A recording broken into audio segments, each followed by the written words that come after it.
जय श्री कृष्णा। 10वां अध्याय प्रहलाद जी का राज्याभिषेक और त्रिपुर दहन की कथा। ओम नमो भगवते वासुदेवाय। नारद जी कहते हैं, प्रहलाद जी ने बालक होने पर भी यही समझा कि वरदान मांगना प्रेम भक्ति का विघ्न है, इसलिए कुछ मुस्कुराते हुए वह भगवान से बोले। प्रहलाद जी ने कहा, प्रभु मैं जन्म से ही विषय भोगों में आसक्त हूँ, अब मुझे इन वरों के द्वारा आप लुभाइए नहीं। मैं उन भोगों के संग से डरकर उनके द्वारा होने वाली तीव्र वेदना का अनुभव कर उनसे छूटने का अभिलाषा से ही आपकी शरण में आया हूँ। भगवान, मुझे भक्त के लक्षण है या नहीं यह जानने के लिए आपने अपने भक्त को वरदान मांगने की ओर प्रेरित किया है। यह विषय भोग हृदय की गांठ को और भी मजबूत करने वाले और बार बार जन्म मृत्यु के चक्र में डालने वाले हैं। जगत गुरु, परीक्षा के सिवा ऐसा कहने का और कोई कारण नहीं दिखता, क्योंकि आप परम दयालु हैं। आप अपने भक्तों को भोगों में फंसाने वाला वर कैसे दे सकते हैं? आपसे जो सेवक अपनी कामनाएं पूर्ण करना चाहता है वह सेवक नहीं, वह तो लेन देन करने वाला मेरा बनिया है। जो स्वामी से अपनी कामनाओं की पूर्ति चाहता है वह सेवक नहीं, और जो सेवक से सेवा कराने के लिए, उसका स्वामी बनने के लिए उनकी कामनाएं पूर्ण करता है वह स्वामी नहीं। मैं आपका निष्काम सेवक हूँ और आप मेरे निरपेक्ष स्वामी हैं। जैसे राजा और उसके सेवकों का प्रयोजन बस स्वामी सेवक का संबंध रहता है, वैसा तो मेरा और आपका संबंध है नहीं। मेरे वरदायिनी शिरोमणि स्वामी, यदि आप मुझे मुंह मांगा वर देना ही चाहते हो तो यह वर दीजिए कि मेरे हृदय में कभी किसी कामना का बीज अंकुरित ही ना हो। हृदय में किसी भी कामना के उदय होते ही इंद्रिय, मन, प्राण, देह, धर्म, धैर्य, बुद्धि, लज्जा, श्री, तेज, स्मृति, सत्य, ये सब के सब नष्ट हो जाते हैं। कमल नयन, जिस समय मनुष्य अपने मन में रहने वाली कामनाओं का परित्याग कर देता है, उस समय वह भगवत स्वरूप को प्राप्त कर लेता है। भगवान, आपको नमस्कार है। आप सबके हृदय में विराजमान उदार शिरोमणि स्वयं पर ब्रह्म परमात्मा है। अद्भुत नरसिंह रूपधारी श्री हरि के चरणों में मैं बार बार प्रणाम करता हूँ। श्री नरसिंह भगवान ने कहा, प्रहलाद, तुम्हारे जैसे मेरे एकांत प्रेमी इस लोक अथवा परलोक की किसी भी वस्तु के लिए कभी कोई कामना नहीं करते, फिर भी अधिक नहीं, केवल एक मनवंतर तक मेरी प्रसन्नता के लिए तुम इस लोक में दैत्याधिपतियों के समस्त भोगों को स्वीकार कर लो। समस्त प्राणियों के हृदय में यज्ञों के भोक्ता ईश्वर के रूप में मैं ही विराजमान हूँ। तुम अपने हृदय में मुझे देखते रहना और मेरी लीला कथाएं जो तुम्हें अत्यंत प्रिय है सुनते रहना। समस्त कर्मों के द्वारा मेरी ही आराधना करना और इस प्रकार अपने प्रारब्ध कर्मों का क्षय कर लेना। भोगों के द्वारा पुण्य कर्मों के फल और निष्काम पुण्य कर्मों के द्वारा पाप का नाश करते हुए समय पर शरीर का त्याग करके समस्त बंधनों से मुक्त होकर तुम मेरे पास आ जाओगे। देवता देवलोक में भी जो लोग तुम्हारी विशुद्ध कीर्ति का गान करेंगे, तुम्हारे द्वारा की हुई मेरी स्तुति को जो मनुष्य कीर्तन करेगा और साथ ही मेरा और तुम्हारा स्मरण भी करेगा, वह समय पर कर्मों के बंधन से मुक्त हो जाएगा।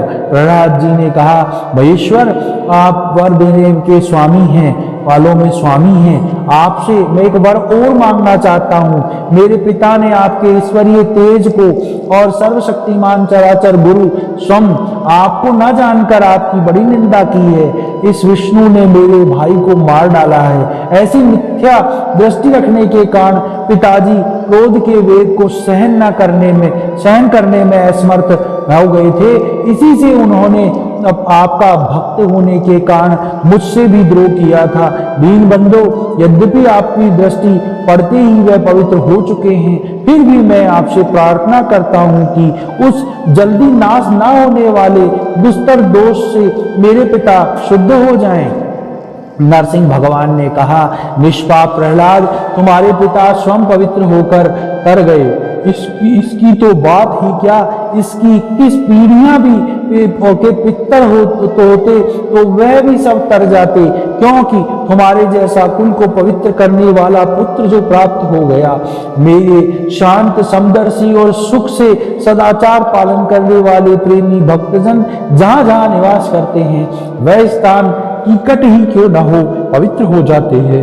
दैत्यराज, मेरे भक्ति भाव से जिनकी कामनाएं नष्ट हो गई है वह सर्वत्र आत्मभाव हो जाने के कारण छोटे बड़े किसी भी प्राणी को किसी भी प्रकार से कष्ट नहीं दे पहुंचाते। संसार में जो लोग तुम्हारे अनुयायी होंगे वह भी मेरे भक्त हो जाएंगे। बेटे, मेरे भक्त को आदर्श हों। यद्यपि मेरे अंगों का स्पर्श होने से तुम्हारे पिता पूर्ण रूप से पवित्र हो गए, तथापि तुम उनकी अंत्येष्टि क्रिया करो। तुम्हारे जैसी संतान के कारण उन्हें उत्तम लोकों की प्राप्ति होगी।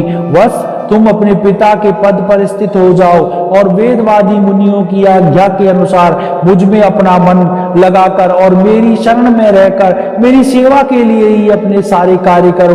नारद जी कहते हैं, युधिष्ठिर, भगवान की आज्ञा के अनुसार प्रहलाद जी ने अपने पिता की अंत्येष्टि क्रिया की। इसके बाद श्रेष्ठ ब्राह्मणों ने उनका राज्याभिषेक किया। इसी समय देवता, ऋषि आदि के साथ ब्रह्मा जी ने नरसिंह भगवान को प्रसन्न देखकर पवित्र वचनों के द्वारा उनकी स्तुति की और उनसे यह बात कही। ब्रह्मा जी ने कहा, देवताओं के आराध्य देव, आप सर्वंतर्यामी, जीवों के जीवन दाता और मेरे भी पिता हैं। यह पापी दैत्य लोगों को बहुत ही सताता था और बड़ा सौभाग्य की बात है कि आपने इसे मार डाला। मैंने इसे वर दे दिया था कि मेरी सृष्टि का कोई भी प्राणी तुम्हारा वध न कर सकेगा। इससे वह मतवाला हो गया था। तपस्या, योग और बल के कारण उछकल होकर इससे वेद विधियों की उच्छेद कर दिया था। यह भी बड़े सौभाग्य की बात है। इसके पुत्र परम भागवत शुद्ध हृदय नन्हे से शिशु प्रहलाद को आपने मृत्यु के मुख से छुड़ा दिया। यह भी बड़े आनंद और मंगल की बात है कि यह बात आपकी शरण में है। भगवान, आपके इस नरसिंह रूप का ध्यान जो कोई एकाग्र मन से करेगा उसे यह सब प्रकार के भयों से बचा लेगा। यहाँ तक कि मारने की इच्छा से आई हुई मृत्यु भी उसका कुछ न बिगाड़ सकेगी।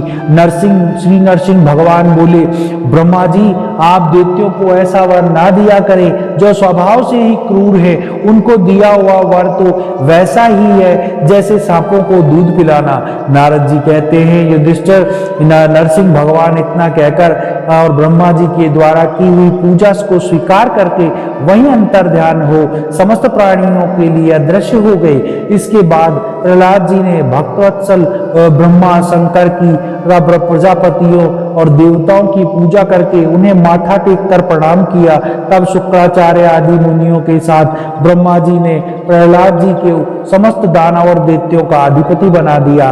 फिर ब्रह्मादि देवताओं ने प्रहलाद का अभिनंदन किया और उन्हें शुभाशीर्वाद दिए। प्रहलाद जी ने भी यथा योग्य सबका सत्कार किया और वह लोग अपने अपने लोकों को चले गए। युधिष्ठिर, इस प्रकार भगवान के वह दोनों पार्षद जय और विजय दिति के पुत्र दैत्य हो गए थे। वह भगवान के वैरभाव रखते थे। उनके हृदय में रहने वाले भगवान ने उनका उद्धार करने के लिए उन्हें मार डाला। ऋषि के शाप के कारण उनकी मुक्ति नहीं हुई। फिर से कुंभकर्ण और रावण के रूप में राक्षस हुए। उस समय भगवान श्री राम के पराक्रम से उनका अंत हुआ। युद्ध में भगवान राम के बाणों से उनका कलेजा फट गया और वे बड़े पूर्व जन्म की भांति भगवान का स्मरण करते करते उन्होंने अपने शरीर को छोड़ दिया। वह ही इस समय इस युग में शिशुपाल और दंतवक्त्रक के रूप में पैदा हुए हैं। भगवान के प्रति वैरभाव होने के कारण तुम्हारे सामने ही वह उनमें समा गए। युधिष्ठिर, भगवान श्री कृष्ण से शत्रुता रखने वाले सभी राजा अंत समय में भगवान श्री कृष्ण के स्मरण से तद्रुप होकर अपने पूर्ववत पापों से सदा के लिए मुक्त हो गए। जैसे भृंगी के द्वारा पकड़ा हुआ कीड़ा भय से ही उसका स्वरूप प्राप्त कर लेता है, जिस प्रकार भगवान के प्यारे भक्त अपनी भेदभाव रहित अनन्य भक्ति के द्वारा भगवत स्वरूप को प्राप्त कर लेते हैं, वैसे शिशुपाल आदि नरपति भी भगवान के वैरभाव जनित अनन्य चिंतन का भगवान का सारूप्य प्राप्त हो जाता है। युधिष्ठिर, तुमने मुझसे पूछा था कि भगवान से द्वेष करने वाले शिशुपाल आदि को उनके सारूप्य की प्राप्ति कैसे हुई, उसका उत्तर मैंने तुम्हें दे दिया। ब्रह्मण्य देव परमात्मा श्री कृष्ण का, भगवान श्री कृष्ण का यह परम पवित्र अवतार चरित्र है। इसमें हिरण्याक्ष और हिरण्याक्षपु का, इन दोनों दैत्यों का वध का वर्णन है।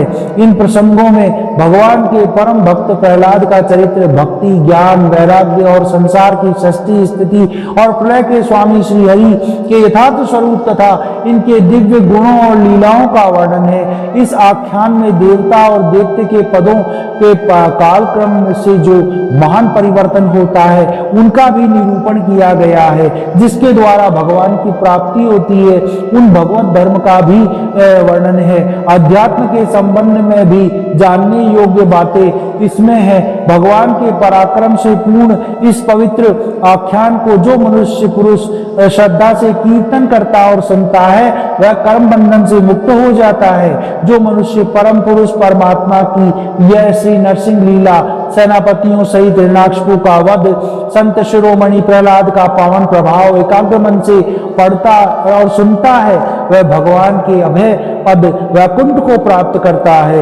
युधिष्ठिर, इस मनुष्य लोक में तुम लोग के भाग्य अत्यंत प्रशंसनीय है, क्योंकि तुम्हारे घर में साक्षात परब्रह्म परमात्मा मनुष्य के रूप धारण करके गुप्त रूप से निवास करते हैं। इसी से सारे संसार को पवित्र कर देने वाले ऋषि मुनि बार बार उनका दर्शन करने के लिए चारों ओर से तुम्हारे पास आया करते हैं।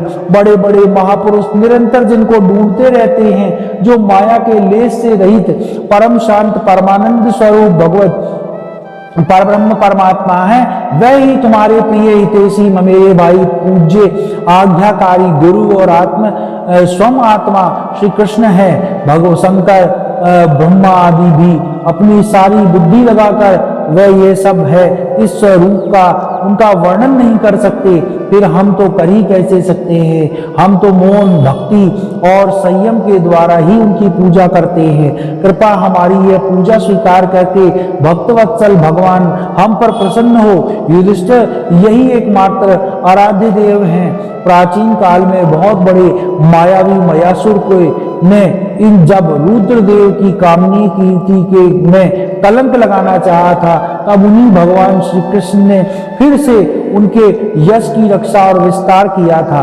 राजा युधिष्ठिर ने पूछा, नारद जी, मैं दानव किस कार्य में जगदीश्वर रुद्रदेव का यश नष्ट करना चाहता था और भगवान श्री कृष्ण ने किस प्रकार उनके यश की रक्षा की, आप कृपा करके मुझे बतलाइए। नारद जी ने कहा, एक बार इन्हीं भगवान श्री कृष्ण से शक्ति प्राप्त करके देवताओं ने युद्ध में असुरों को जीत लिया था।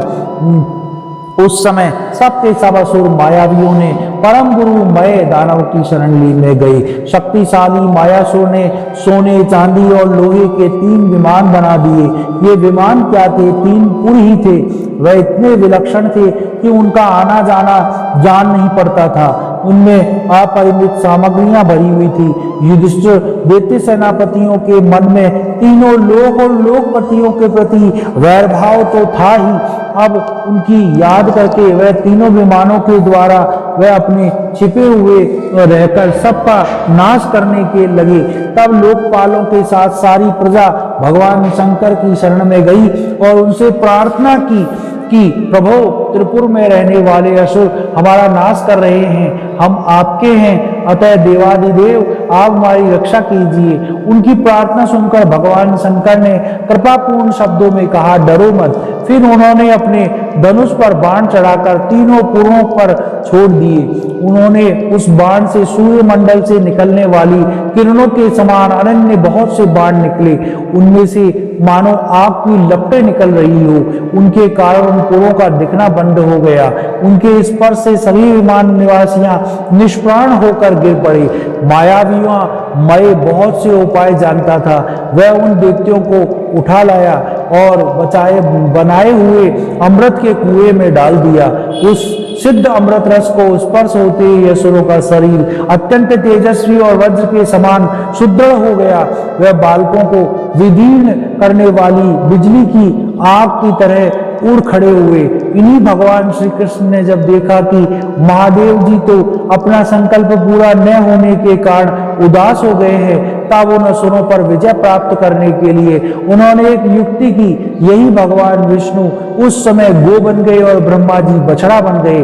दोनों ही मध्यम के समय उन दोनों पुरों में गए और उन सिद्ध रस को कुएं को सारा अमृत पी लिया। यद्यपि उनके रक्षक देवते उन दोनों को देख रहे थे, फिर भी भगवान की माया से वह इतने मोहित हो गए कि उन्हें रोक ही ना सके। जब उपाय जानने वालों में श्रेष्ठ मायासुर को यह मालूम हुआ, तब भगवान की इस लीला का स्मरण करके उसे कोई शोक न हुआ। शोक करने वाले अमृत राक्षसों को उसने कहा, भाई देवता, असुर, मनुष्य अथवा और कोई भी प्राणी अपने पराये अथवा दोनों के लिए जो प्रारब्ध का विधान है उसे मिटा नहीं सकता। जो होना था वो हो गया, शोक करके क्या करना है। इसके बाद भगवान श्री कृष्ण ने अपने शक्तियों के द्वारा भगवान शंकर के युद्ध की सामग्रियां तैयार की। उन्होंने धर्म के रथ, ज्ञान के सारथी, वैराग्य की से ध्वजा, ऐश्वर्य से घोड़े, तपस्या से धनुष, विद्या से कवच, क्रिया से बाण, अपनी अनन्य शक्तियों से अनन्य वस्तुओं का निर्माण किया। उन सामग्रियों से सज धज कर भगवान शंकर रथ पर सवार हुए एवं धनुष बाण धारण किया। भगवान शंकर से अभिजीत मुहूर्त में धनुष पर बाण चढ़ाया और उन तीनों दुर्भुज विमानों को भस्म कर दिया। उसी समय स्वर्ग में दुदुम्बियां बजने लगी, सैकड़ों विमानों की में भीड़ लग गई। देवता, ऋषि, पितर और सिद्धेश्वर आनंद से जय जयकार करते हुए पुष्पों की वर्षा करने लगे। अप्सराएं नाचने और गाने लगी। युधिष्ठिर उस प्रकार उन तीनों पुरों को जलाकर भगवान शंकर ने पुरारी की पदवी प्राप्त की और ब्रह्मा जी की स्तुति सुनते हुए अपने धाम को चले गए। आत्मस्वरूप जगत गुरु भगवान श्री कृष्ण इस प्रकार अपनी माया से जो मनुष्यों की सी लीलाएं करते हैं, ऋषि लोग उन्हीं अनेकों लोक पावन लीलाओं का गान किया करते हैं। बताओ अब मैं और क्या बताऊं। 10वां अध्याय समाप्त। ओम नमो भगवते वासुदेवाय।